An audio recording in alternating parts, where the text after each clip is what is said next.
राम।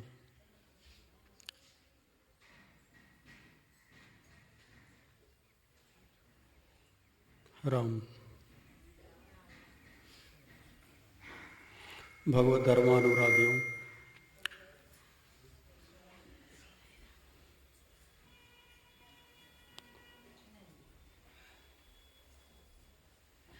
सबसे पहले तो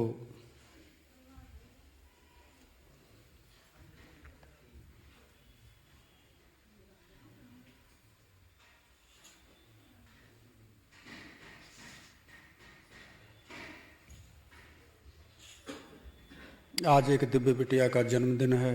कशिश हम सभी की ओर से, आश्रम परिवार की ओर से बिटिया को जन्मदिन की ढेर सारी शुभकामनाएं। परमात्मा करें तुम निरंतर प्रगति के पथ पर परमात्मा की कृपा को आत्मसात करके हुए दुनिया में अपने नाम को स्थापित करो। यही हमारी ओर से शुभकामना।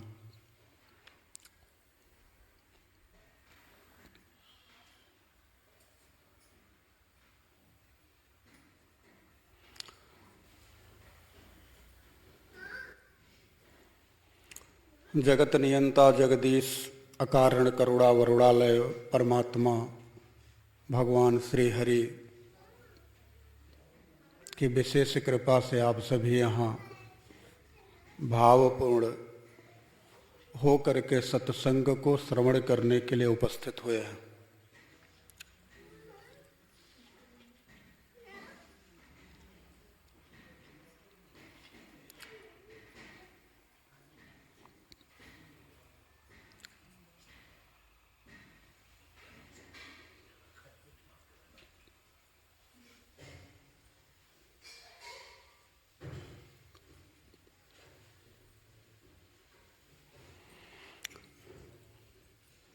हम सभी पिछले कई हफ्तों से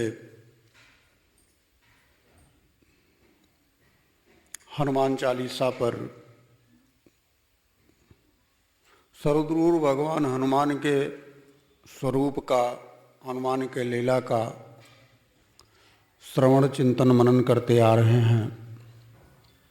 आज ऐसा लगता है कि आज अंतिम पड़ाव पर हैं हम सभी।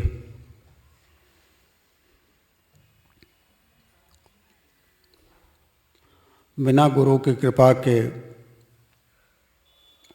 उनकी कथा को, उनके लीला को, उनके सत्संग को श्रवण नहीं किया जा सकता, गाया नहीं जा सकता, क्योंकि यही सरयावत अति कठिनाई। भगवान की जब बहुत बड़ी कृपा होती है तब हमें सत्संग सुनने का सुअवसर प्राप्त होता है। इसमें भी अनेकानेक बाधा उत्पन्न होती है। कुछ न कुछ ऐसे व्यवधान उत्पन्न होते हैं कि हमारा मन, हमारी चेतना, हमारी आंखें, हमारा कान झटपट दूसरी तरफ चले जाते हैं। महत्वपूर्ण बात सुनने को मिल रही होती है, फिर भी हम श्रवण नहीं कर पाते। उसके पीछे का सिर्फ कारण यह है कि हम जन्म जन्मांतर से इन्हीं के गुलाम रहे हैं, इन्हीं के दास रहे हैं, मन के गुलाम रहे, इंद्रियों के गुलाम रहे। आज भी वही इंद्रियां और मन, बुद्धि हमारे ऊपर उसी प्रकार से शासन करते हैं। इनकी गुलामी से मुक्त होने की क्रियाविधि का नाम ही सत्संग है। जब तक सत्संग अंतः हृदय में उतरेगा नहीं, तब तक हमें इनसे छूटने का, इनसे बाहर निकलने का मार्ग नहीं सूझेगा। बाहर निकलने का मार्ग ही है सत्संग, संत का पहले संग। तब वह क्रियाविधि जानने के बाद उस गुरु की कृपा अगर होती है तो, ऐसे नहीं, जब कृपा होगी तो फिर हम भक्ति के पथ पर अपने आप को ले जा पाएंगे। कुछ लोगों की बात है, कहते हैं कहाँ से गुरु करूं, गुरु मेरे मन मुताबिक मिलता नहीं। ऐसे लगता है कि जैसा वो हैं वैसे ही अपने गुरु को भी खोजना चाहते हैं।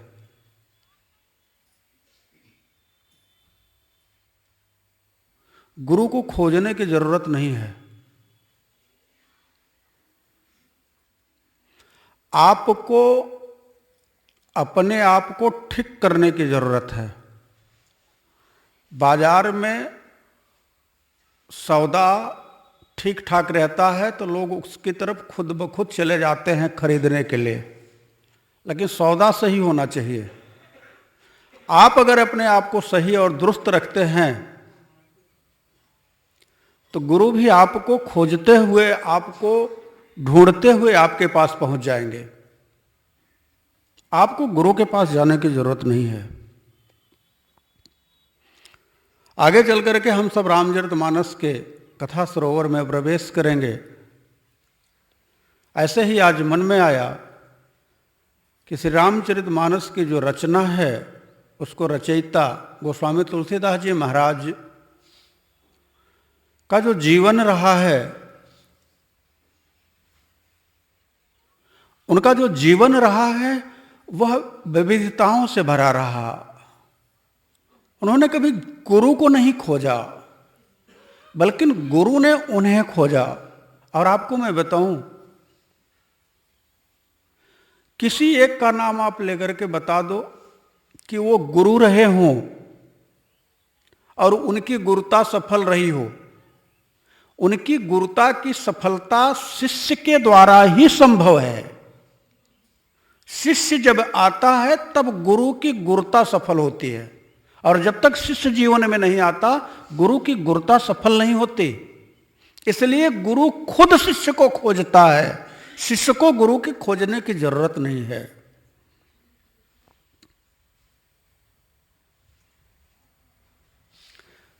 आपने देखा कि गुरु की गुरुता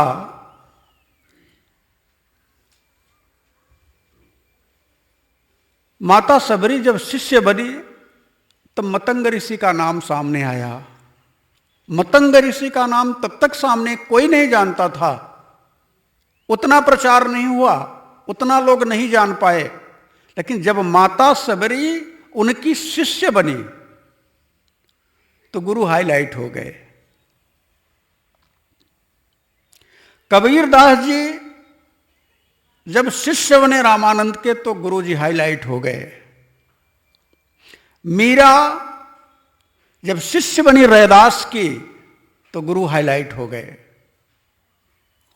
मैं आप सबसे कहना चाहता हूं कि आपको गुरु के पास जाने की जरूरत नहीं है। आप अपनी योग्यता अगर है और योग्यता आप सोचोगे कि आप अपने से पैदा करो, ऐसा भी नहीं है। अगर आप अपने से इस जन्म में पैदा करने का प्रयास करोगे तो उसी स्तर का गुरु भी आपको मिलेगा। और अगर आपकी योग्यता जन्म जन्मांतर से है, आज की नहीं अनेक जन्म से है, तो आप योग्य हो। गोस्वामी तुलसीदास जी के बारे में कहा जाता है कि जब वो पैदा हुए, संसार में उनका अवतरण हुआ, तो उनके मुख से राम नाम शब्द निकला। बच्चा रोता है, रोए नहीं, मुंह में 32 दांत, घर की जो बूढ़ी बुजुर्ग महिलाएं थीं वह आश्चर्य देख करके कहने लगी, ये तो इसका दिल डॉल भी 2-3 साल के बालक जैसा लग रहा है। मुंह में 32 दांत दिख रहे हैं, रोता भी नहीं है,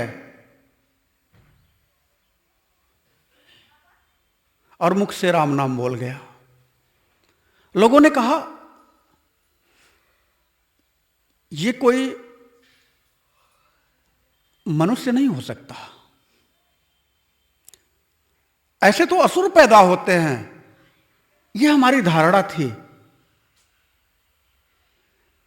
कि किसी के घर में कोई अनंत जन्मों से चला हुआ पथिक आज पूर्णता को उपलब्ध होने के लिए अगर संसार में आकर के राम शब्द बोलता है तो उसे असुर कह करके संबोधित किया जा रहा है। यह हमारी मान्यता है, यह हमारी धारणा है। बड़े बुजुर्गों ने कहा 3 दिन तक का इंतजार करिए, 3 दिन में अगर हो सकता है कि मर जाएगा, क्योंकि ऐसे बालक जिंदा नहीं रहते। पिता को बड़ी पीड़ा हुई, अपशकुन का डर सताने लगा, कहीं कुछ अनर्थ न हो जाए। आत्माराम दुबे पढ़े लिखे थे, फिर भी लोगों की बातों में आकर के जो प्रेम एक बेटे के प्रति उमड़ना चाहिए, उससे दूर होकर के किसी अनिष्ट की आशंका को लेकर के अपने मन में बैठ गए। चाहे कुछ भी हो, बाप की चाहे जो स्थिति हो, लेकिन मां मां होती है। मां ने विचार किया कि जिस तरह का वार्तालाप यहां किया जा रहा है, इससे तो जान पड़ता है कि मेरे बेटे को ये लोग कहीं फेंक सकते हैं।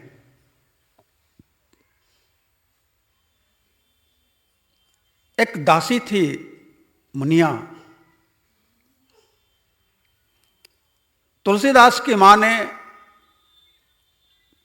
मुनिया से कहा, सुन, मेरे पास जो भी कुछ रकम है वो ले तू, लेकर के अपने घर चली जाए इसको लेकर के। सब लोग इसको अशुभ मान रहे हैं, मैं मां हूं, अगर मेरे सामने मेरे पुत्र को कुछ कर दिया गया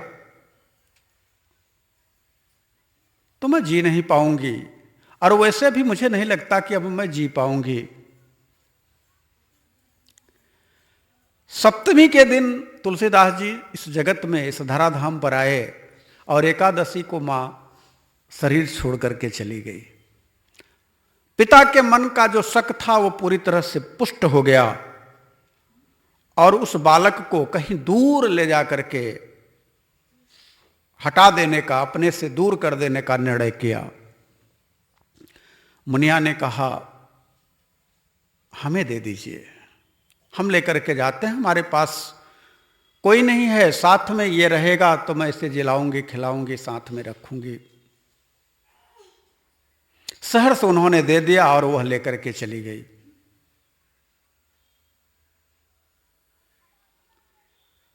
ऐसा कहा जाता है कि कुछ दिन बीता, 2 साल का समय बीता, और मुनिया का भी शरीर परम धाम को चला गया।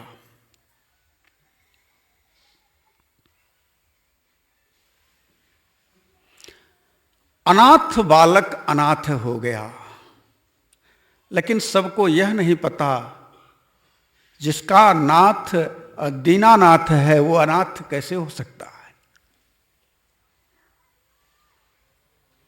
3 साल का बालक भूख से तड़पने लगा तो चल करके धीरे धीरे पास में ही एक भगवान शिव का मंदिर था, वहीं बैठ गया। उस मंदिर में कभी कभी जो लोग जाते हलवा पूड़ी चढ़ाने के लिए, प्रसाद के रूप में जो मिलता, तुलसीदास वही खा लेते। 3-3 दिन 4-4 दिन बीत जाता, कभी कुछ खाने को नहीं मिलता, कोई उनकी तरफ नहीं ध्यान देता। बचपन में पैदा होते ही राम नाम का उच्चारण किया था, इसलिए लोगों ने उनका नाम राम बोला रख दिया, इसने तो राम बोला।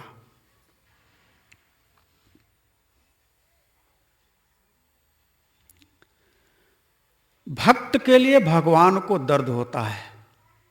भगवान शिव को पीड़ा होने लगी। मां अन्नपूर्णा से कहा, देवी तुम देख रही हो तुम्हारा पुत्र कई दिनों से भूखा है, क्या तुम अपने पुत्र को भोजन नहीं करा सकती? तुम कहती हो कि मैं तो अन्नपूर्णा हूं, मैं मेरे से जुड़ा हुआ, मेरे से मिला हुआ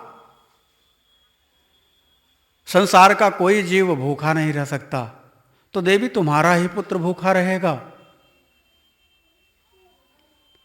मां ने कहा ऐसा हो नहीं सकता, और नित्य प्रतिदिन मां स्वयं ले जाकर के तुलसीदास को भोजन कराने लगी। गांव वाले देखे कि ये तो कुछ खाने को पाता भी नहीं है, फिर भी इसका तेज बढ़ता चला जा रहा है, हिष्ट पुष्ट होता चला जा रहा है और मंदिर के ही पास रहता है। गांव की ही एक औरत ने सोचा कि आखिरकार इसको कौन भोजन देता है, जरा देखना पड़ेगा। और वह छिप करके एक दिन रात्रि में देखने लगी कि एक दिव्य प्रकाश हुआ। मां जगत जननी पारंबा भवानी आई और दिव्य थाल में पुत्र को भोजन कराया। उस स्त्री ने देखा जब, और मां के चरणों पर पड़ गई। मां ने देखा कि ये तो अब मेरी पोल खुल गई है, इसलिए दोबारा मां नहीं आई। भगवान को पीड़ा हुई। भगवान शिव ने कहा अब क्या करोगी? मां अन्नपूर्णा ने कहा प्रभु अब आप ही अपने पुत्र के लिए कुछ करिए।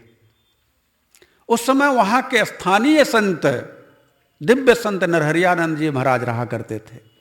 उनको भगवान शिव प्रेरणा करते हैं, जो मैं बार बार कहता हूं कि उर प्रेरक रघुवंश विभूषण। भगवान की प्रेरणा होती है, लेकिन प्रेरणा उसी के हृदय में होती है जिसे भगवान अपना समझता है। लाखों लोग बैठे हों, इन लाखों में कोई एक भगवान का हो सकता है जिसके हृदय में भगवान प्रेरणा करता है कि आपको यह कार्य करना है, यह कार्य आपके द्वारा संपादित होगा, इसे आपको करना ही होगा।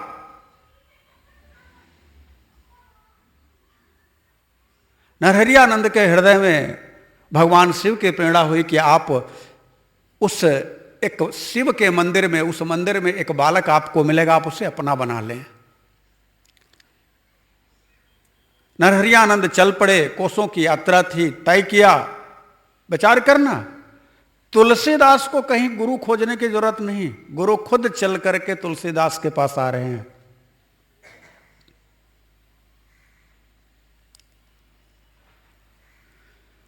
नरहरियानंद आकर के बालक से मिले।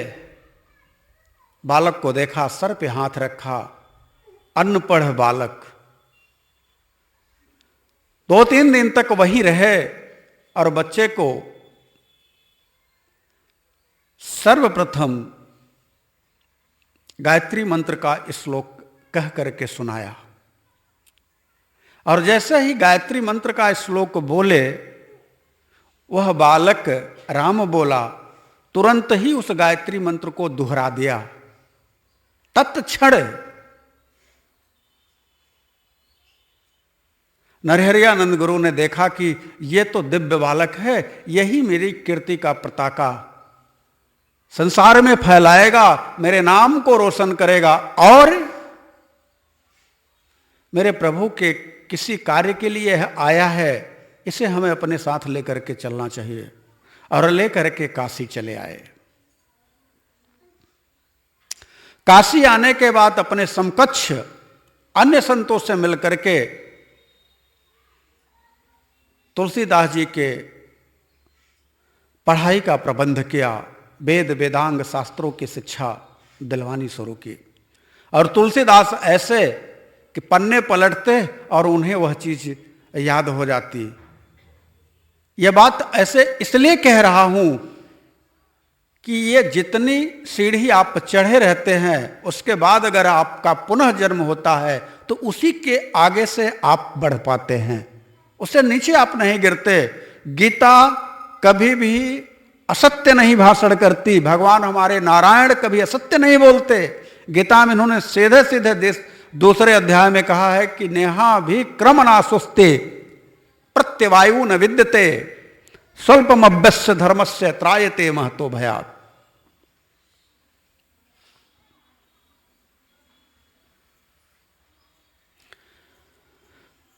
साधक का जीवन के पथ में कभी भी किसी भी अवस्था में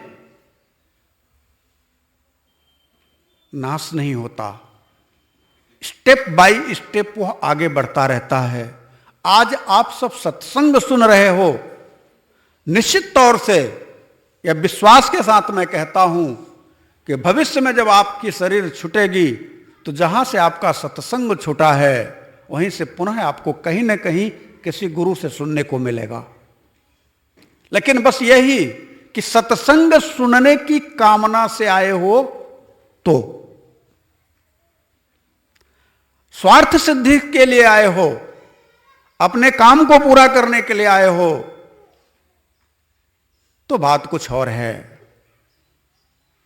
भगवान की कृपा को अपने अंतःकरण में मान करके सत्संग के अवसर को अपने जीवन में अमूल्य समय मान लो, आपका जीवन धन्य हो जाएगा। तुलसीदास जी वेद वेदांग की शिक्षा प्राप्त करते हुए युवा हो गए। भगवान की जो माया है वो किसी न किसी स्तर पे अपने संत के, अपने भक्त की परीक्षा लेती है। और फिर तुलसीदास जी सांसारिक जीवन में प्रवेश कर गए। आगे की कथा आप सबको विदित है कि पत्नी की बात उन्हें इतना ज्यादा लगी कि वो पुनः लौट करके अपनी ससुराल या अपनी पत्नी से मिलने के लिए नहीं गए और राम की कृपा में पूर्णता के साथ में खुद को समर्पित कर दिया। कुछ लोग कहते हैं करे तुलसीदास तुलसीदास नहीं होते, उनकी पत्नी ने उनको तुलसीदास बना दिया। अगर उनकी पत्नी ने उन्हें डांटा नहीं होता तो आज वो राम के इतने बड़े भक्त नहीं होते। ऐसा कुछ नहीं है। दिया बाती तैयार थी, बस चिनगारी की जरूरत थी। चिनगारी किसी रूप में लग जाए, बात से लग जाए, लात से लग जाए, आघात से लग जाए, बस चिनगारी लगनी है, दीपक तो जल जाएगा। आप खुद विचार करें कि अगर ऐसा होता कि तुलसीदास को उनकी धर्म पत्नी ने उन्हें तुलसीदास बना दिया, भगवान का भक्त बना दिया डांट करके, तो आज हर घर में तुलसीदास होते। कौन अपनी पत्नी की डांट नहीं खाता। मैं आपसे कहना चाहता हूं, जीवन है, जीवन जो आपको मिला है उस जीवन को आप अपने से जीने के लिए नहीं, परमात्मा की कृपा से जीने के लिए आए हो। परमात्मा के कृपा के द्वारा मिला है। कृपा करके प्रभु ने आपको यह जीवन दिया है कि अब तो जा रहे हो मृत्युलोक में, मेरे लिए मेरे नाम का स्मरण करके अपना जीवन बना लो। प्रपंच में नहीं पड़ना, अपने को कहीं जा करके सौंप दो। कोई तो होगा जिसके सामने तुम अपने अहंकार को दे पाओगे।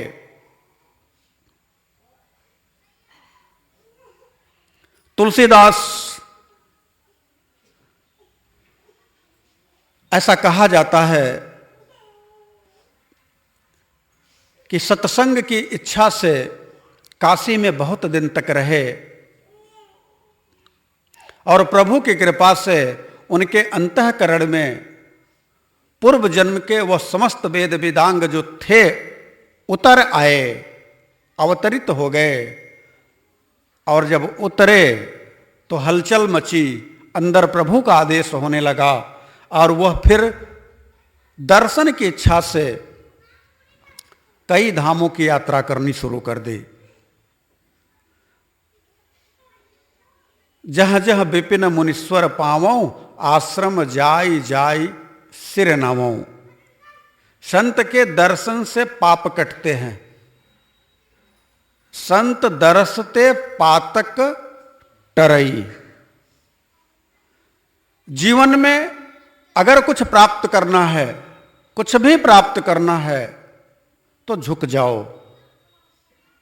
बिना झुके कुएं में बाल्टी भी जल को नहीं प्राप्त कर पाती।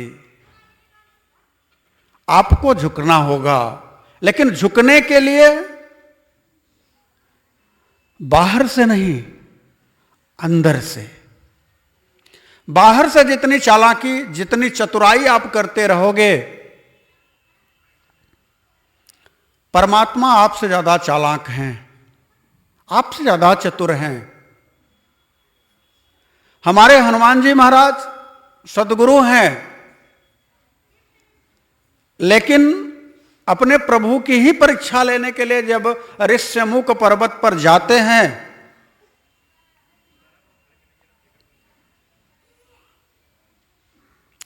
तो कहते हैं कि तुम तीन देव महको, आप कौन हैं? ऐसा परीक्षा लेने के लिए जाते हैं। नर नारायण की तुम दो, आप नर हैं कि नारायण हैं? अपने प्रभु को पहचान नहीं पा रहे, परीक्षा लेने के लिए पहुंच गए। क्यों नहीं पहचाने? कारण क्या है? जीव रूपी सुग्रीव के संपर्क में रहने के कारण नहीं पहचान पा रहे। जीव के संपर्क में जब तक आप भी हैं, खुद को नहीं पहचान पाएंगे। सद्गुरु रूपी शिव के संपर्क में आने के बाद ही आपकी पहचान परमात्मा से हो पाएगी। भगवान भी हमारे बड़े दिव्य हैं। जब प्रश्न किया कि आप कौन हैं, तीनों देवों में से कोई एक, या नर है या नारायण है, भगवान ने कहा, अरे भैया ऐसी कोई बात नहीं है।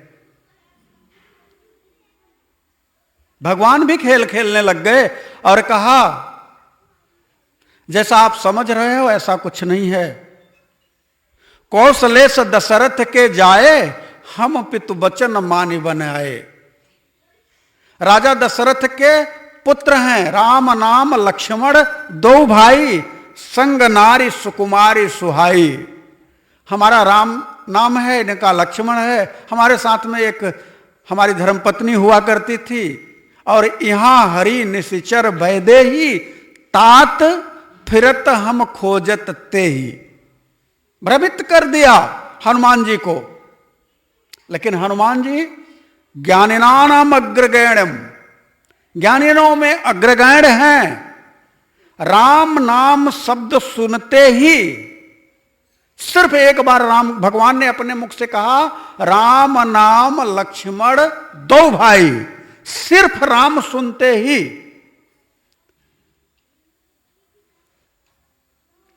एक बार राम सुनते ही चरणों पर गिर पड़े।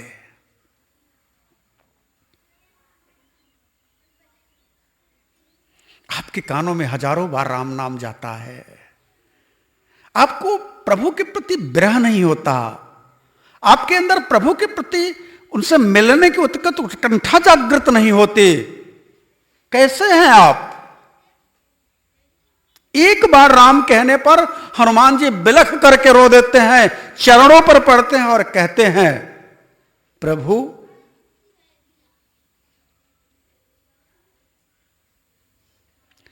एक मैं मंद मोहवश, कुटिल हृदय अज्ञान, तहि पर मोहि विसारयु, दीन बंधु भगवान, दीन बंधु भगवान। मेरी गलती क्या है मेरे नाथ? जरा आप मुझे बताओ। आपकी माया के द्वारा पहली विपत्ति मेरे ऊपर पड़ी है कि मैं मंद हूं। एक, मैं मंद, और दूसरी व्यामोहित हूं, मोहवश। इस संसार की माया ने मुझे मोहित कर दिया है। दूसरी विपत्ति आपने डाली है मुझे मोह में फंसा करके, और तीसरी कुटिल हृदय। अंदर से कुछ और हूं लाला और बाहर से कुछ और दिखाता हूं, कुटिल हृदय हूं। और फिर अज्ञानता ने तो मुझे ढक रखा है। एक मैं मंद मोह बस, कुटिल हृदय अज्ञान, पुनि प्रभु मोहि विसारयऊ, दीन बंधु भगवान। इतनी सारी विपत्ति मेरे ऊपर आई है। एक तो मैं मंद हूं, दूसरे मोह बस हूं, तीसरे कुटिल हृदय हूं। अज्ञानता के कारण मेरी बुद्धि भ्रमित है। उसके बाद आपने भी मुझे बिसरा दिया, आपने भी मुझे बिसरा दिया। ऐसा क्यों? आखिरकार मेरी गलती क्या है? क्या है मेरी गलती? आप मुझे बताओ। भगवान निरुत्तर हो गए। भगवान हमारे निरुत्तर हो गए और कहा, सुन कपि जिय जाने सी जनि ऊना, तुम ते प्रेम लखन ते दूना। अरे हनुमान जी, हे मेरे प्रिय, ऐसा मन में न विचार करो। तुम तो मुझे लक्ष्मण से दुगने प्रिय हो। ध्यान रखना, भगवान हमारे समदर्शी हैं, समत्व की स्थिति वाले हैं, लेकिन अपने भक्त के लिए समदर्शी की पदवी छोड़ करके हट जाते हैं, अपना लेते हैं और कहते हैं तुम मम प्रिय भरत सम भाई। अपना लेते हैं अपने भक्त को। कब? जब उनका भक्त उन्हें रो करके पुकारता है तब। मैं आप सबको एक बात कहना चाहता हूं, अपने जीवन में उतारना और आप उसका फर्क देखना क्या होता है। हमारे संसार में, इस विश्व में एक बहुत बड़ी महामारी आई, जिसे आप सब कोविड के नाम से, कोरोना के नाम से जानते हैं। इस महामारी में कितनों ने अपनों को खो दिया, बहुत कुछ, बहुत लोगों का बहुत कुछ चला गया। आपको विश्वास हो ना हो, मैं भी उसे विशेष बीमारी में आ गया था। तकलीफ ज्यादा थी, सांस लेने में भी दिक्कत हो रही थी। रात्रि में हमारे हनुमान जी महाराज, हमारे गुरु, हमारे प्रभु ऐसा संदेश देते हैं कि इस दोहे को कह ले, मुक्त हो जाएगा। और आपको बताऊं, जब वह दोहा मेरे अंतर हृदय में उतरा तो मैं उठ करके बैठ गया और रात्रि के 2 बजे मोबाइल में गूगल में सर्च करने लगा कि यह दोहा कहां का है।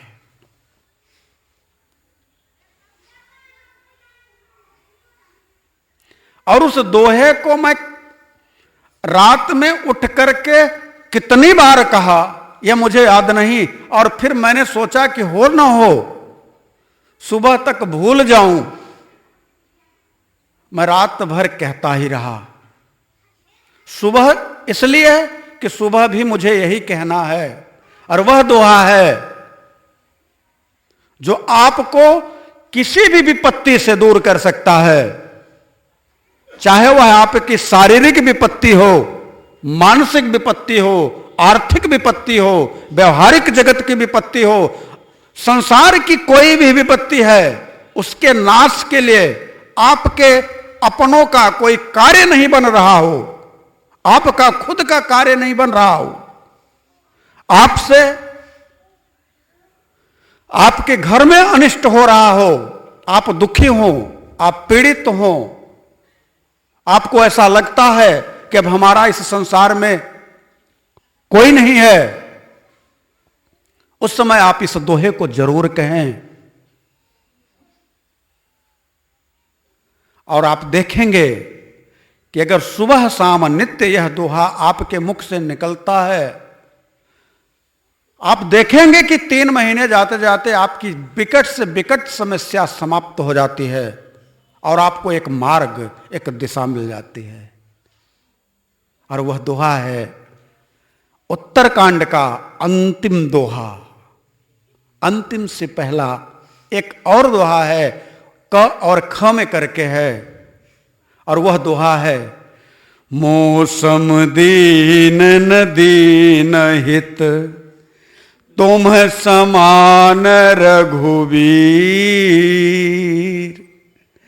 अस विचार रघुवंश मणि हरहु विषम भव भीर। हे परमात्मा, हे राघव, हे मेरे गोविंद,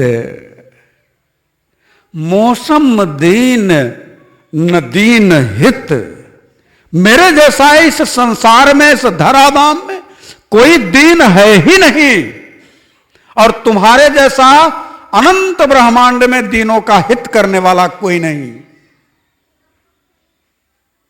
तुम समान रघुवीर। अनन्य भक्ति इसी को कहते हैं कि हमारी भक्ति सिर्फ और सिर्फ उस परम तत्व परमात्मा से हो। मौसम दीनन दीन हित तुम समान रघुवीर,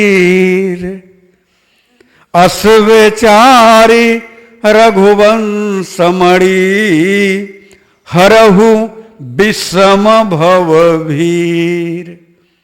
ऐसा मैं विचार करके आपसे कहता हूं, और आप ही मेरी विषम परिस्थिति का, जो मेरे ऊपर यह विषम परिस्थिति चल रही है, उसका हरण करने वाले एक आप ही सक्षम हैं, आपके अलावा कोई नहीं है। और भगवान की यह घोषणा है, अनन्य चेता सततम यो मा स्मृति नित्य सह तस्याहम सुलभ पार्थ नित्य युक्त से योगिन। जो अनन्य भाव से मुझ परमात्मा की शरण में आ जाता है, मैं उसका हो जाता हूं, उसका योगक्षेम करता हूं। योगक्षेमम वहाम्य हम, मैं उसका वो योगक्षेम करता हूं। शर्त इतनी है,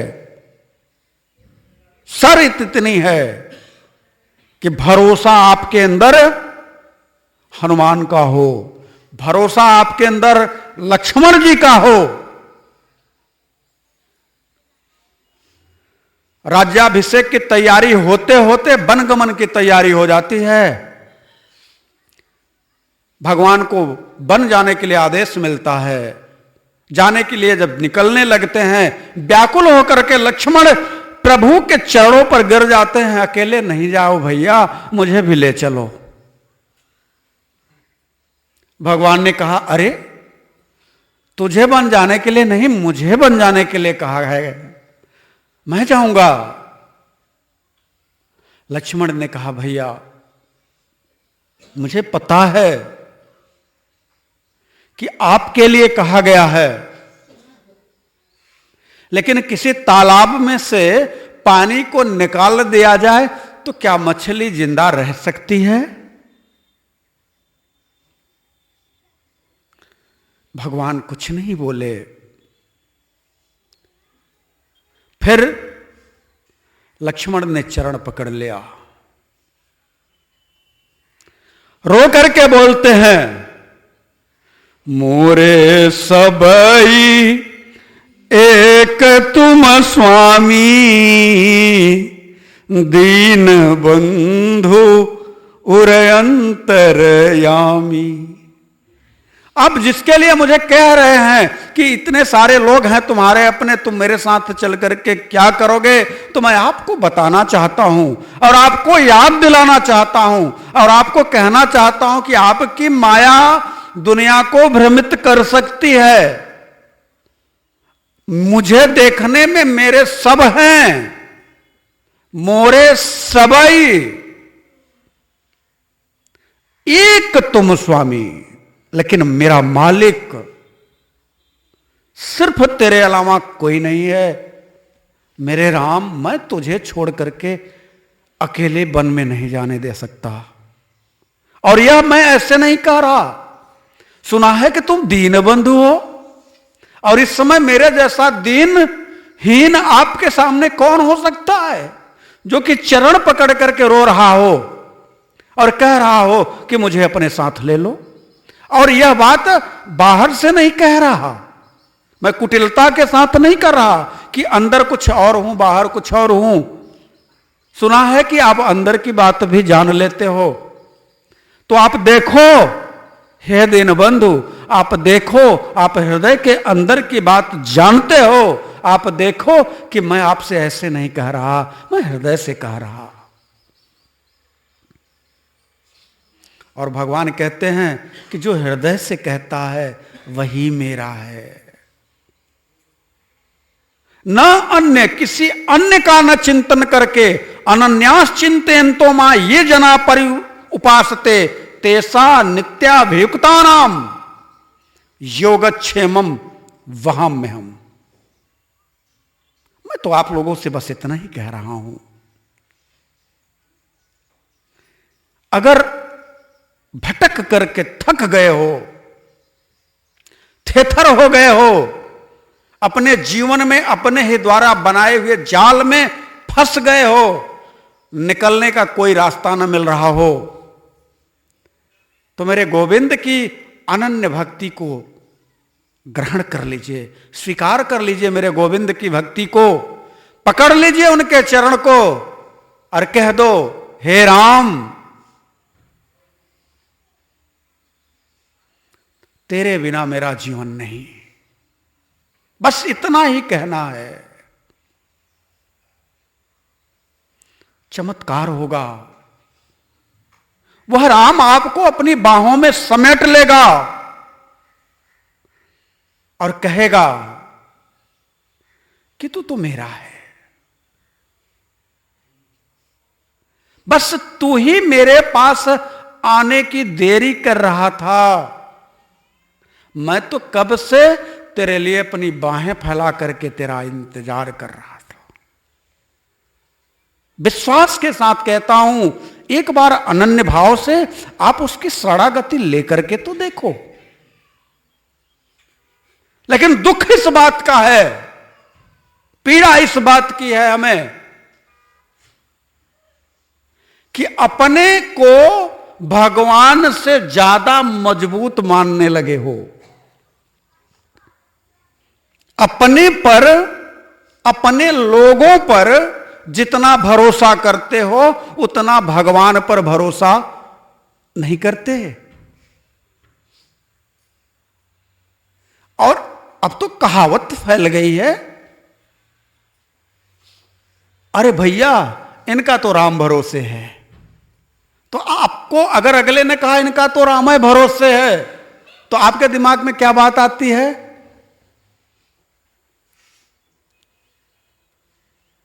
विचार करिए।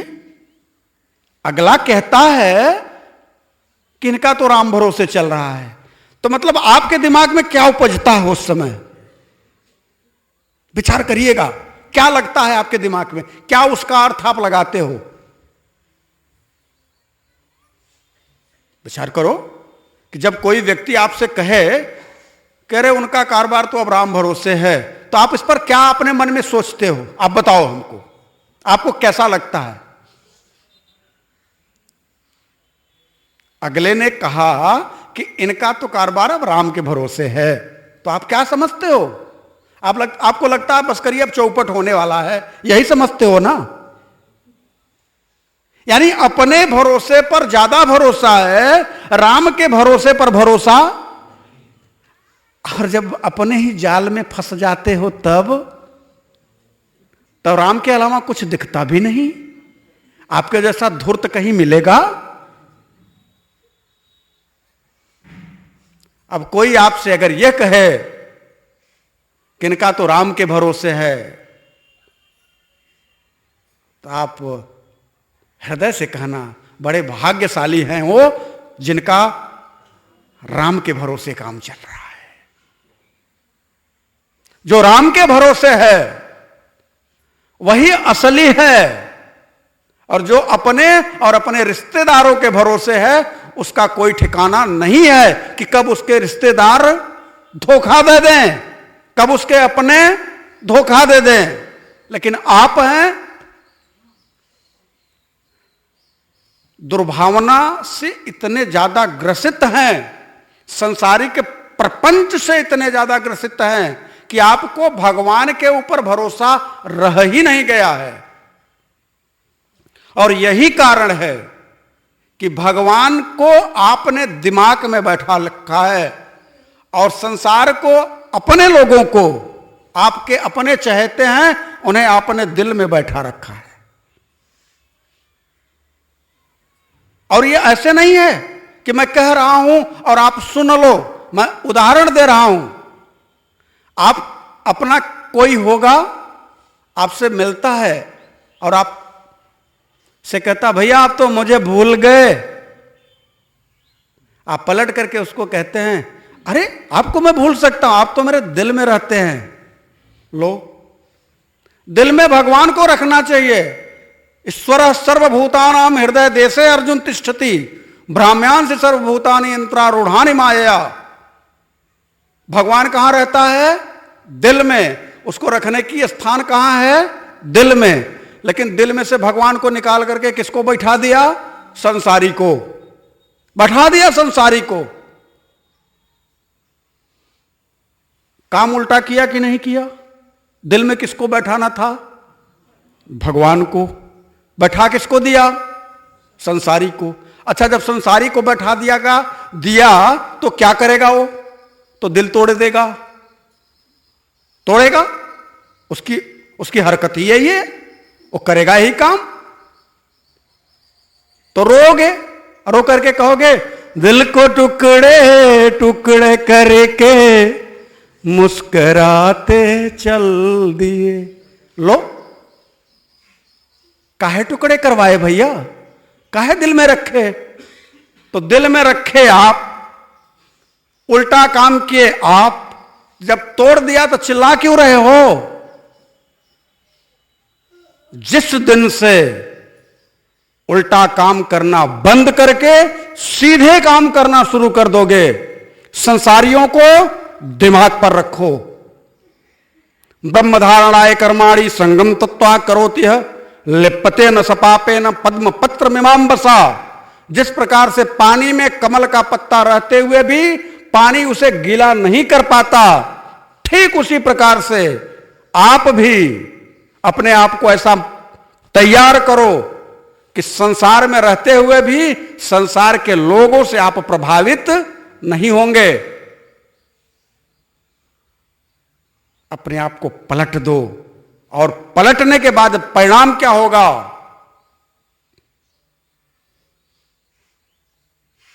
कि परमात्मा से आपका संबंध स्थापित होने से कोई रोक नहीं पाएगा। हां, एक बात जरूर होगी कि लोग आपको पागल समझने लगेंगे। आपको पागल समझेंगे कि इसका तो संसार के लोगों से कोई लेना देना, तो पागल है। लेकिन पागल का उल्टा लगपा है, और लगपा का अर्थ होता है लग फिर पा जाएगा। पहले लग, और जो लगा वो पा जाएगा। लग पा, लग पहले फिर पा। मैं आप सबसे यही कहने के लिए आया हूं। सदगुरु भगवान हनुमान जी का हनुमान चालीसा आपके सामने अंतिम पड़ाव पर है। सिर्फ इस बात को कहने के लिए आया हूं कि संसारियों से नेह रखो, लेकिन इतना रखो कि अपने राम से कम रखो। चलते फिरते, उठते बैठते, खाते पीते, सोते जागते, नहाते धोते, उच्च श्वास लेते और यथासंभव श्वास श्वास में राम कहू, वृथा श्वास जनि खो, ना जाने इस श्वास का फिर आवन होए न होए। पता नहीं कब अटक जाए बीच में। ऑक्सीजन के सिलेंडर कितनों के धरे रह गए, हांफ करके लोग मर गए। लेकिन जो राम का है वो अगर शरीर भी छोड़ता है तो राम शब्द से ही शरीर छूटेगा। रा और मां के बीच में कबीरा रहा लुकाए। विश्वास करिएगा, यह राम जो है इतना दिव्य है कि इसके बीच में अगर आप अपने को पाते हो, रख लेते हो तो सुरक्षित हो जाओगे, सुरक्षित हो जाओगे। इसी राम की महिमा को गा करके, इसी राम को अपने हृदय में रख करके वह सद्गुरु हनुमान जी महाराज आज आपके लिए प्रिय हैं। प्रिय तो मैं नहीं कहूंगा कि आपके लिए प्रिय हैं। हां, जब डरते हैं आप तो उनका नाम जरूर लेते हैं। भूत पिशाच निकट नहीं आवे। कब? जब रात का अंधेरा होता है तब।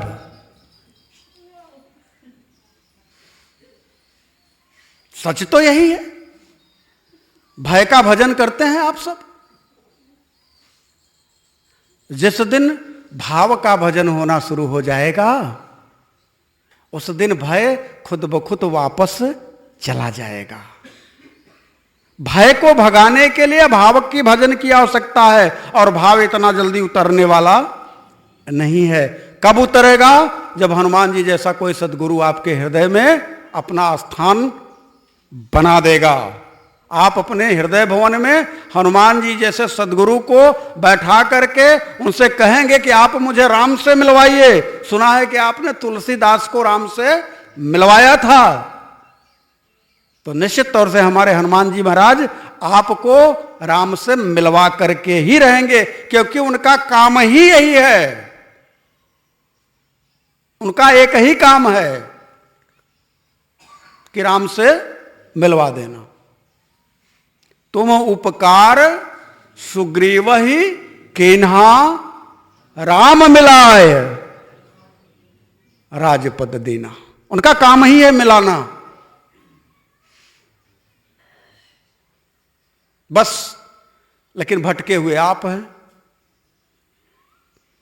मेला में किसी की पत्नी खो गई, परेशान, कुंभ का मेला लगा था। किसी ने कहा भैया एक काम करो, पत्नी को खोजना है तो राम जी का मंदिर है, चले जाओ, 11 किलो लड्डू चढ़ा दो, निश्चित तौर से मिल जाएंगी आपकी पत्नी। कोई संत था, बोल दिया, और बेचारे 11 किलो लड्डू लिए, सर पे रखे और निकल दिए। राम जी के मंदिर के पहले हनुमान जी का मंदिर पड़ता था। हनुमान जी के पंडित जी ने कहा कहां जा रहे हैं? कहें राम जी के यहां जा रहे हैं। कहें क्यों जा रहे हैं? कि मेरी पत्नी खो गई है, राम जी को 11 किलो लड्डू चढ़ाएंगे जिससे मेरी पत्नी मिल जाए। कि पागल हैं क्या आप? उनकी खो गई थी, अपनी ढूंढ ही नहीं पाए, और जो ढूंढ करके लाया उसको छोड़ के जा रहे हैं। कौन ढूंढा था राम जी की पत्नी को? बोले हनुमान जी। बोले तब यहां चढ़ाइए। तो हमारे हनुमान जी महाराज ऐसे हैं। आइए हम सभी उसी हनुमान चालीसा के अंतिम दौर में प्रवेश करने के लिए थोड़ा सा अपने मन को, वाणी को शुद्ध करें, भगवान के नाम का आश्रय लेकर के। फिर अंतिम पड़ाव में पहुंच करके आज समापन करेंगे हनुमान चालीसा का। फिर प्रभु की कृपा जब होगी तो फिर रामचरितमानस की शुरुआत होगी, क्योंकि यहीं से रेयावत अति कठिनाई कुछ कुछ हमको लग रहा है। हाँ,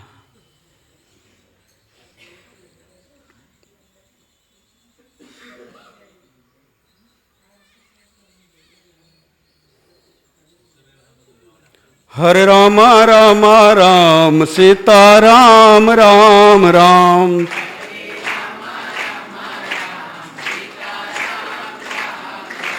हरे राम राम राम सीता राम राम राम।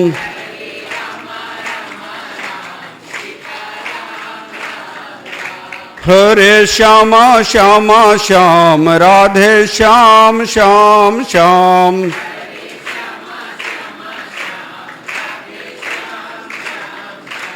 हरे श्यामा श्यामा श्याम राधे श्याम श्याम श्याम।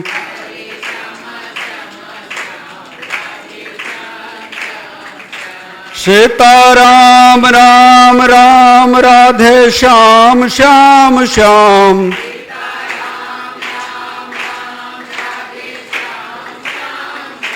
सीता राम राम राम राधे श्याम श्याम श्याम।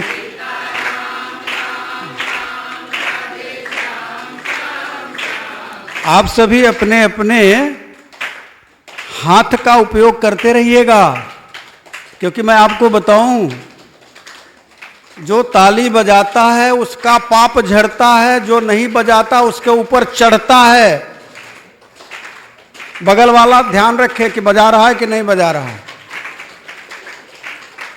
हाँ, हरे श्यामा श्यामा श्याम राधे श्याम श्याम श्याम।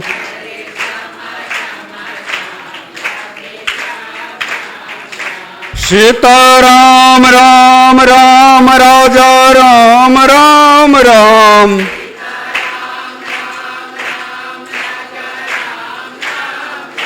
राजा राम राम राम राधे श्याम श्याम श्याम।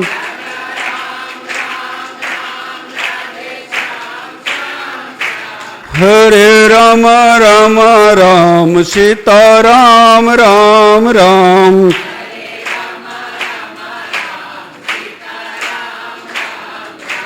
हरे श्यामा श्यामा श्याम राधे श्याम श्याम श्याम।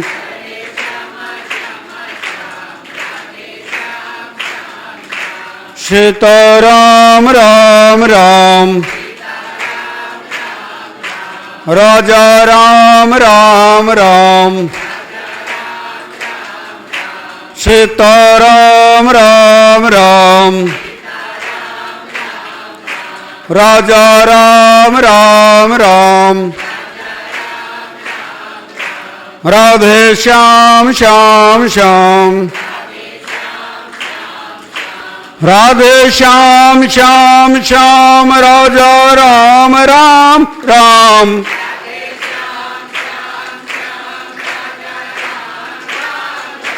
राजा राम राम राम। सीता राम राम राम।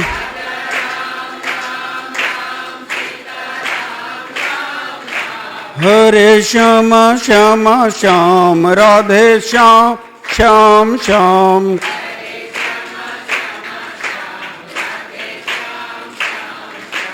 सीता राम राम राम। सीता राम राम राम। राजा राम राम राम। राधा श्याम श्याम श्याम। राधा श्याम श्याम श्याम। बोलो अनंत कोटि ब्रह्मांड नायक परम तत्व परमात्मा की। सच्चिदानंद रूपाय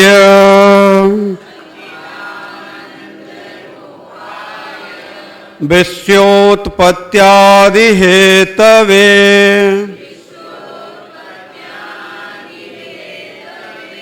तापत्रय विनाशाय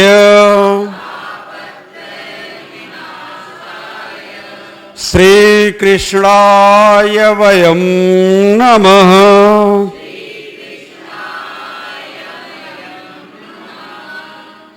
हे गोविंद हे माधव हे मुरलीधर हे मान रघुवीर,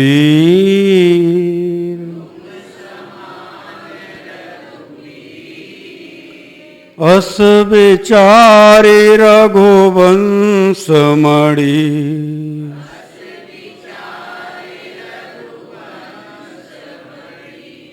हरहूँ विषम भव भी,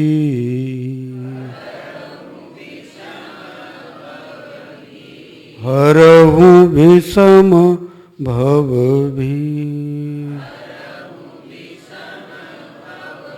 बोलो अनंत कोटि ब्रह्मांड नायक परम तत्व परमात्मा की। भगवत धर्मानुरागियों, ये परमात्मा की प्रार्थना नित्य अगर दोहराई जाती है तो जीव का पाप ताप संताप तीनों नष्ट हो जाता है। आइए हम सभी सद्गुरु भगवान हनुमान जी की हनुमान चालीसा में अंतिम पड़ाव की अंतिम चौपाइयों को गुनगुना दें। तत्पश्चात उसके भाव में प्रवेश करेंगे। और देवता चित नहीं धरई, हनुमत से ही सर्व सुख करई।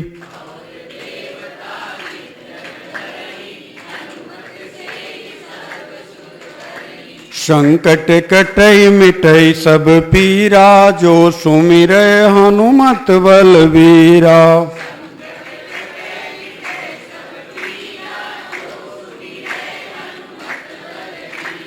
जय जय जय हनुमान गोसाई, कृपा करहु गुरुदेव की नाई।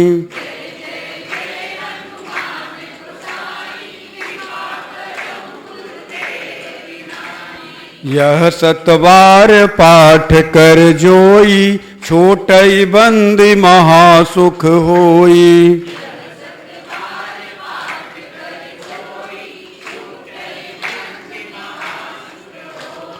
तुलसीदास सदा हरि चेरा, की जयनाथ हृदय मह डेरा।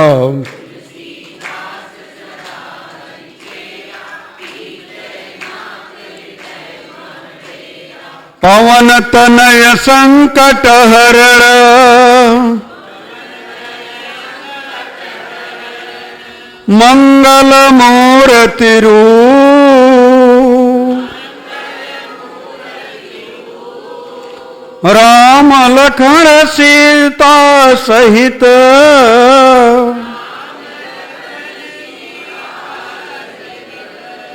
हृदय बसहु सुरभू। हृदय बसहु सुरभू।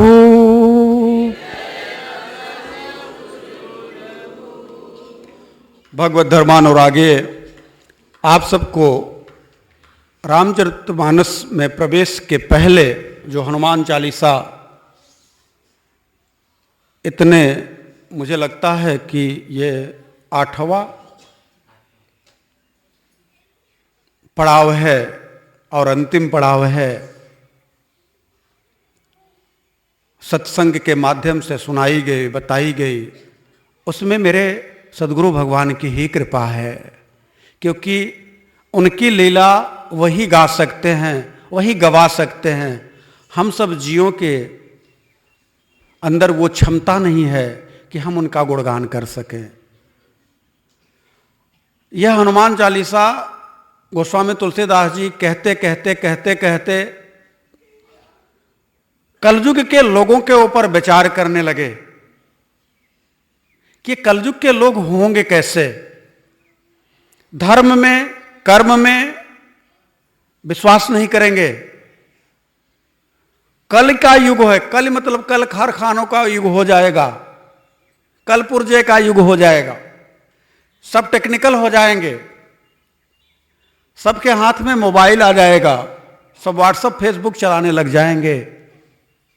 सच कह रहा हूं, यह दृष्टा के अंतःकरण की भाव है। गोस्वामी तुलसीदास जी महाराज दृष्टा थे।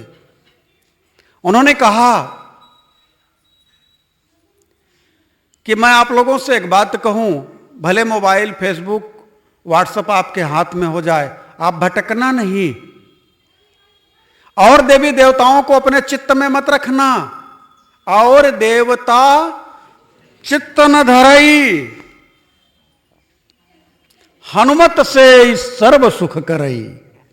एक सदगुरु की कृपा को प्राप्त कर लोगे, आपको सब सुख मिलेगा, इसमें कोई संदेह नहीं है, क्योंकि सदगुरु का काम ही है वह राम से मिलाता है।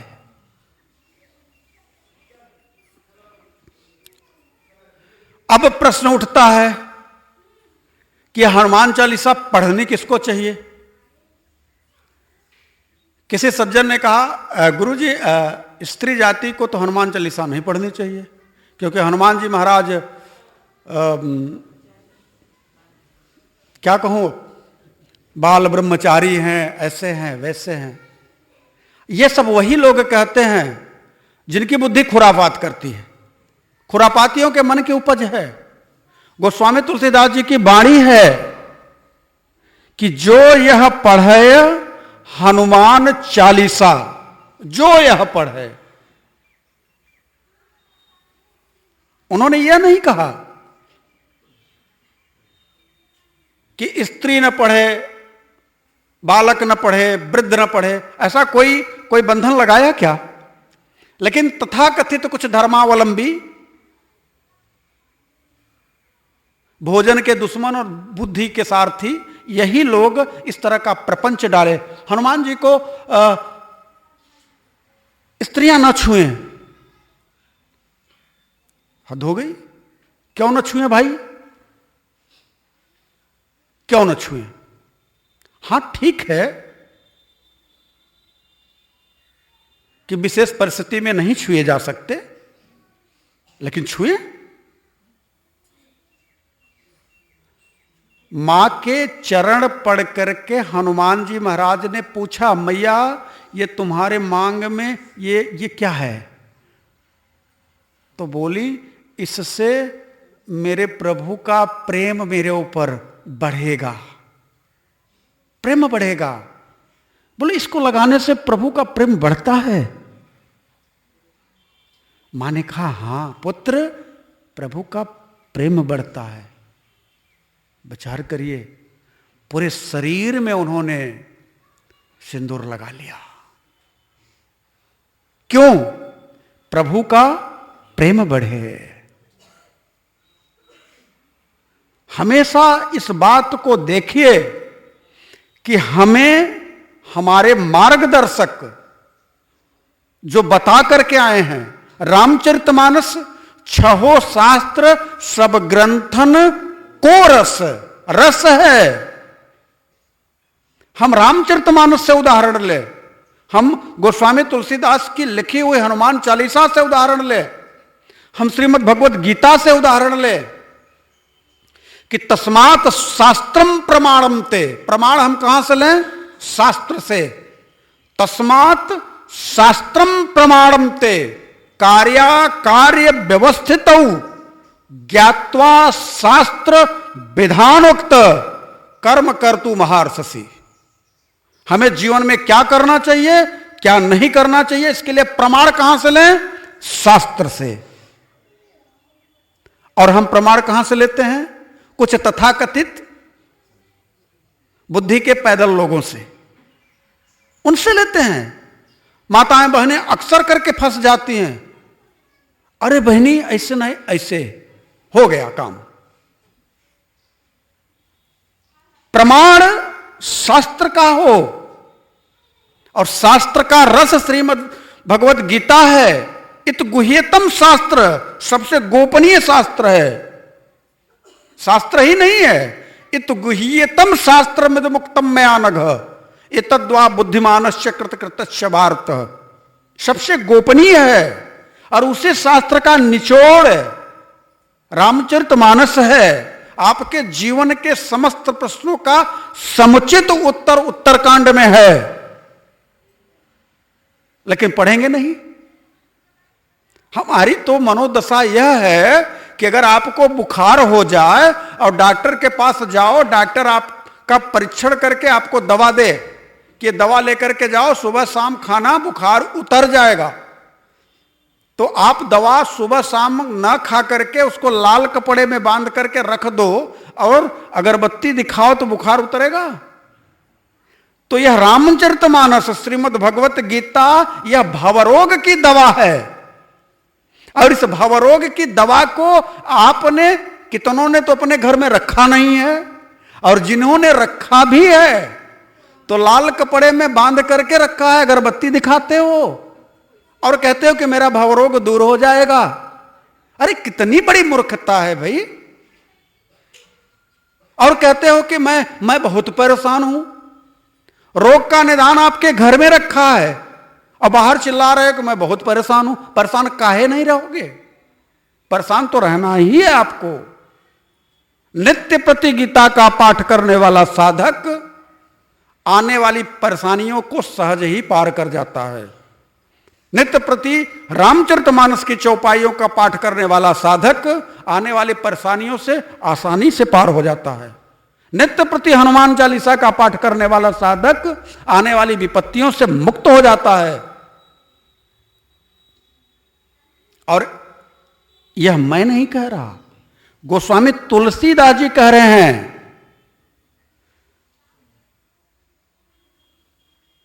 मैं कहता तो आपको शायद लगता कि कहां प्रमाण है, किस तरह से प्रमाण है।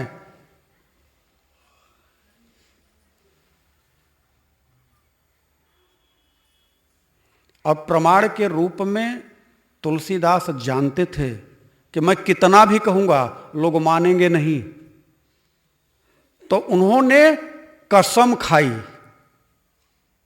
जैसे कहते हैं ना, विश्वास करिए विद्या कसम, कहते हैं ना। कभी कभी तो कुछ लोग कहते हैं माई का मच्छ, ऐसा कुछ कहते हैं भैया, कुछ भी इस तरह का। क्यों? कि हमारी बात का विश्वास किया जाए। तुलसीदास को भी कसम खानी पड़ी, जो यह पढ़े हो ये सिद्ध।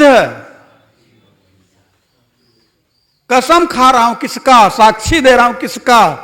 भगवान शिव का। विचार करिएगा।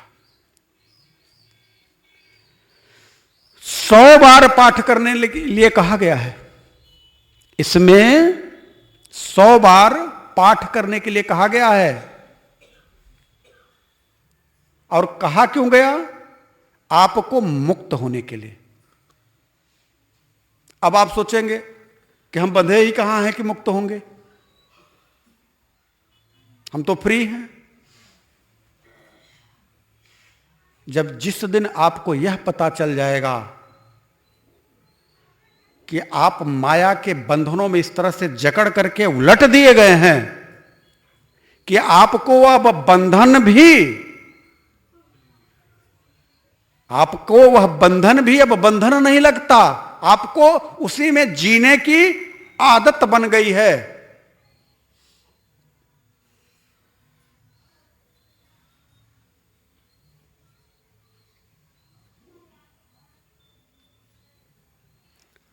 सौ बार पाठ करने के लिए गोस्वामी तुलसीदास जी महाराज ने हनुमान चालीसा को कहा कि अगर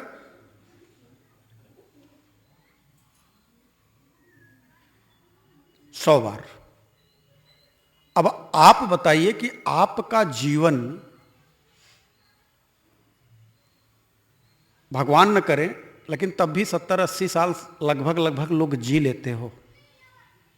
क्या आप पूरे अपने जीवन में 100 बार पाठ नहीं कर सकते हनुमान चालीसा का?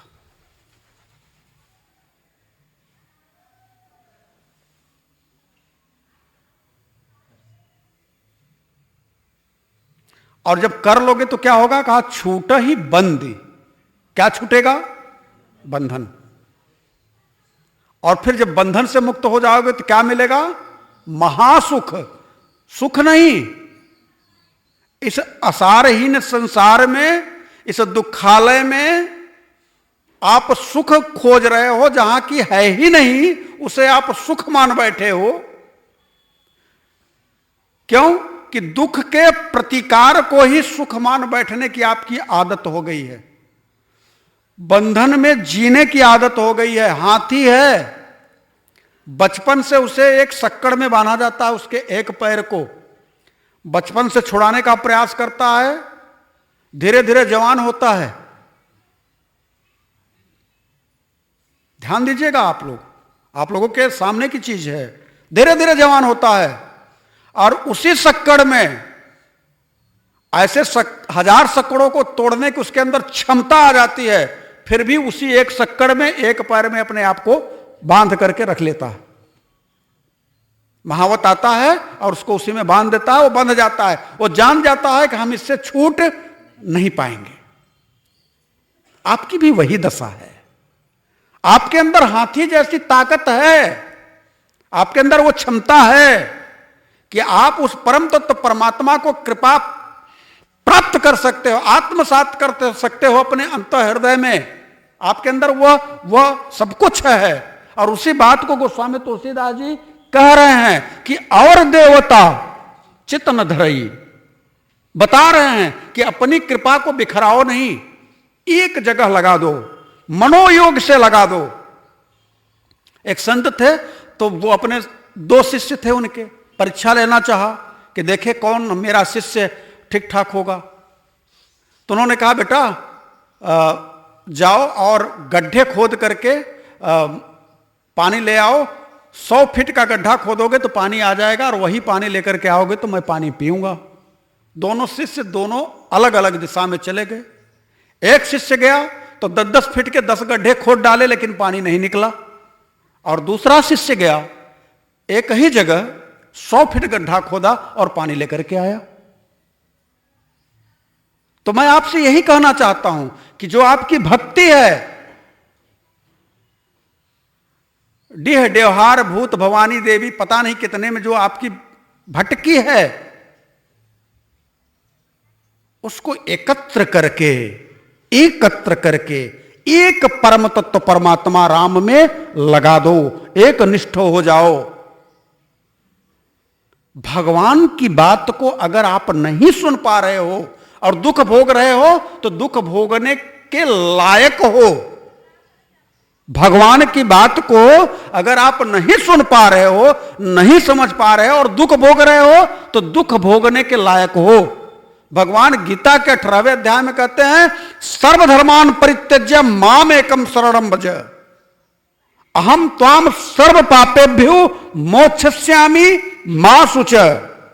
तू सब कुछ पटांग छोड़ करके मेरी शरण में आ जा, मैं तेरे समस्त पापों का नाश करके बदले में अपना स्वरूप प्रदान कर दूंगा, अपना बना लूंगा।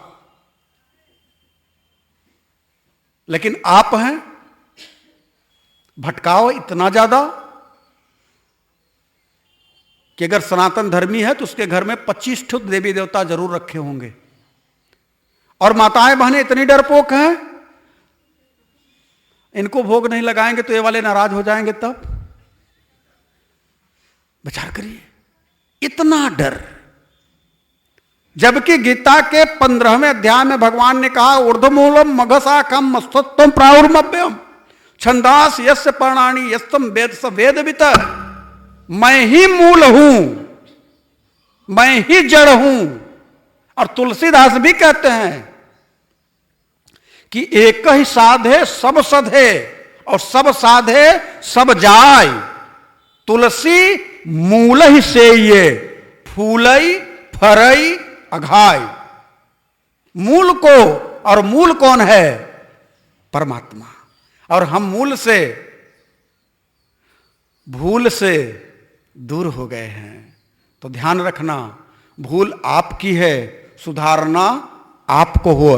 बताने के लिए मैं आया हूं, बता रहा हूं कि भूल हुई है, सुधार लो और एक परमात्मा की शरणागति ले लो, कल्याण हो जाएगा, दुख से निवृत्ति हो जाएगी। फिर जो यह पढ़े हनुमान चालीसा, ये जो 40 चौपाई है, इसको जो पढ़े, कैसे पढ़े? कहा हनुमान चालीसा। यह भी कह सकते थे कि जो यह पढ़े चालीसा, कुछ और लगा देते। हनुमान क्यों लगाया? बजरंग चालीसा कह देते या कुछ भी और कह सकते थे।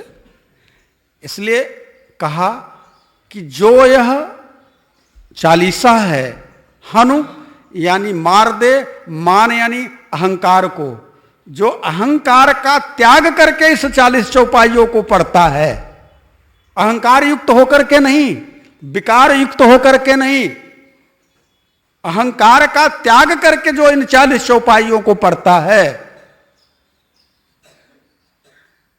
होई सिद्ध, वो सध जाता है। और साखी गौरीसा, मैं विश्वास के साथ कहता हूं, भगवान भोलेनाथ साक्षी हैं कि वह सध जाएगा। कब? जब अहंकार का त्याग करके इन 40 चौपाइयों के साथ जुड़ जाएगा तब।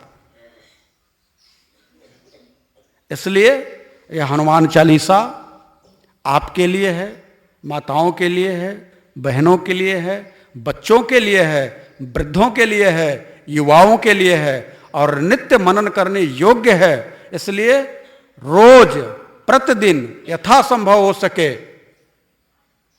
भाव से हनुमान चालीसा का गायन हो। बड़े दुख के साथ मुझे कहना पड़ता है कि हनुमान चालीसा कितनों लोग याद कर चुके हैं, गाते भी हैं। और गाते कैसे हैं कि हमारे मोदी जी तो बाद में बुलेट ट्रेन लाएंगे। इनके बुलेट ट्रेन की स्पीड आज से ही नहीं, जब से सीखे हैं हनुमान चालीसा तब से चल रही है। जय हनुमान ज्ञान गुण सागर, जय कपिस्ते लोक जागर, राम तत्ली बलदाम, अंजन पुत्र पवन सतनामा। अरे हद हो गई, कौन दौड़ाया है भैया? कहां भाग रहे हो? किसने पीछा किया है आपका? कोई तो पीछा किया होगा आपका।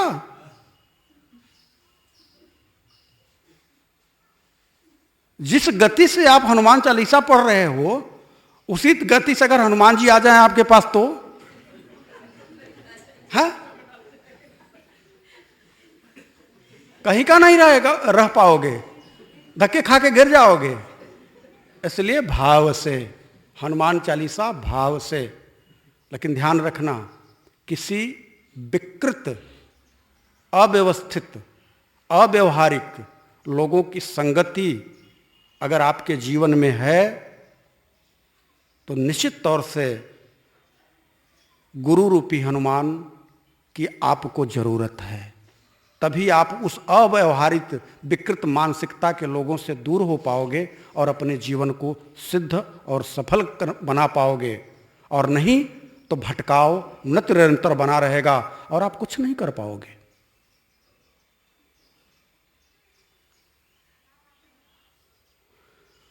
हनुमान जी महाराज के लिए एक बात कही जाती है जो कि बहुत ही दिव्य है, आप सबको भी सुनना चाहिए।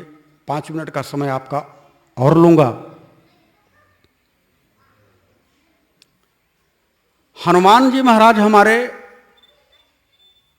जिस भाव को अपने साथ में जोड़ते हैं, वही भाव आपका भी प्रभु के साथ जोड़ना चाहिए। इस बात को मैंने एक आध बार आपसे कही है कि हमारे प्रभु का राज्याभिषेक हुआ, सबको पद और गोपनीयता की शपथ दिलाई जा रही थी। हनुमान जी बैठे थे, हमारे प्रभु ने पूछा कि तुमको कौन सा पद चाहिए? हनुमान जी ने कहा, प्रभु मुझे 1 पद नहीं 2 पद चाहिए।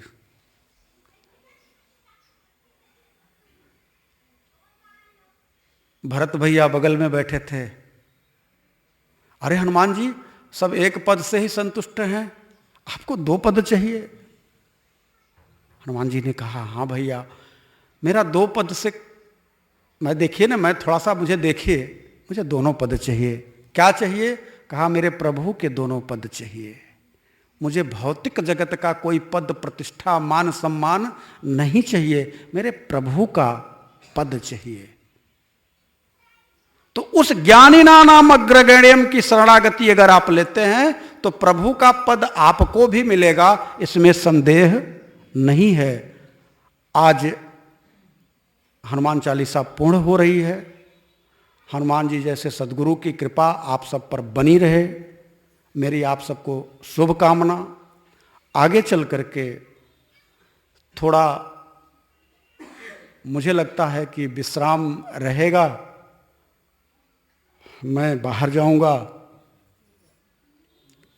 और पुनः 1 महीने बाद आगमन होगा, तो रामचरितमानस के सरोवर में हम सब प्रवेश करेंगे। अगले संडे को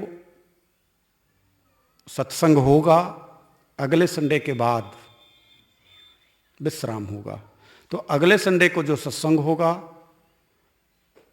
वो राम की कृपा को पाने वाले लोग आएं, क्योंकि उस संडे को जो सत्संग होगा वो रामचरितमानस में प्रवेश करने के लिए क्या क्या योग्यता होनी चाहिए वो सारी योग्यता बताई जाएगी, और कैसे प्रवेश मिलेगा रास्ता बताया जाएगा, और फिर रामचरितमानस कैसे आपके अंतःकरण में उतरेगा वह विधि भी बताई जाएगी।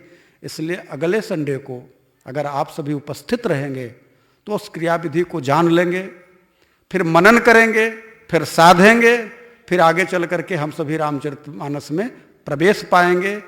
तब तक के लिए आज के लिए बस इतना ही।